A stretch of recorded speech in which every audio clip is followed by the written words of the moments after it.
নবীজি বলেছেন, কন্যার পিতাদেরকে গালি দিও না। অনেকে টিটকারি করে, বারবার মেয়ে হয় ছেলে একটাও হয় না, সেই জন্য টিটকারি বটকারি করে। আল্লাহ নবী বলেছেন, মেয়ের পিতাকে গালি দিও না, ঠাট্টা করো না, যেহেতু আমি মুহাম্মদ রাসূলুল্লাহ সাল্লাল্লাহু আলাইহি ওয়াসাল্লাম, আমি মেয়েদের পিতা, আমি নিজে মেয়েদের পিতা। খাবার মেয়েদের পিতাকে গালি দিও না।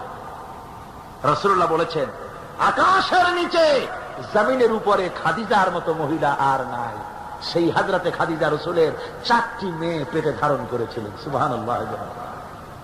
মেয়ের প্রতি রাসূলুল্লাহ যথেষ্ট মহব্বত করতেন, মেয়েকে খুব ভালোবাসতেন হুজুর সাল্লাল্লাহু আলাইহি ওয়াসাল্লাম।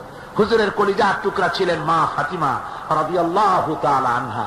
হুজুর যখন কোথাও যেতেন, সকলের শেষে দেখা করতেন ফাতেমার সঙ্গে, আর বিদেশ থেকে সফর করে এসে সকলের আগে দেখা করতেন ফাতেমার সঙ্গে। সুবহানাল্লাহ। রাসূলুল্লাহ আরো বলেছেন, তোমরা যখন বাজারে যাবে বা ব্যবসা করতে যাবে বা বিদেশে যাবে, আসার সময় যে সব হাদিয়া নিয়ে আসো। আমরা যখন বাইরে যাই, বাজারে যাই, কিছু হাদিয়া আনি না, জামা কাপড় চকলেট ইত্যাদি আমরা আনে থাকি। রাসূলুল্লাহ বলেছেন, হাদিয়াগুলি তোমরা যারা বিদেশে যাও, বাজারে যাও, হাদিয়া আনবে, আর এনে ঘরের মধ্যে ঢুকে তা শুরু করবে মেয়েকে দিয়ে। প্রথমে দেবে মেয়েকে। সুবহানাল্লাহ।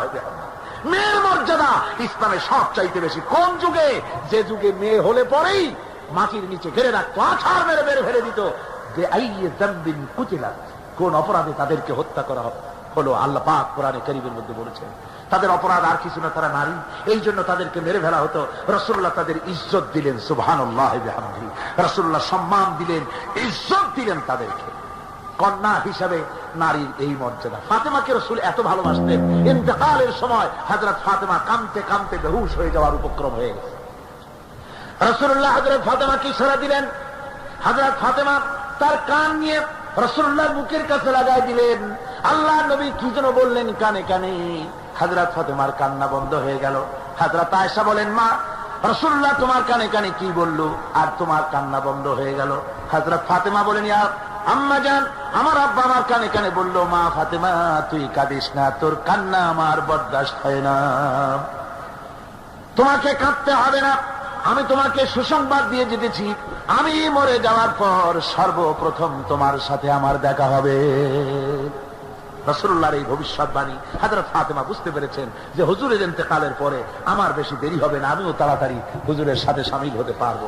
হুজুরের ইন্তেকালের 6 মাস পরই হযরত ফাতেমা রাদিয়াল্লাহু তাআলা আনহা ইন্তেকাল করেছিলেন। কন্যা হিসেবে নারীর মর্যাদা ইসলাম অনেক অনেক গুণে বাড়িয়ে দিয়েছে।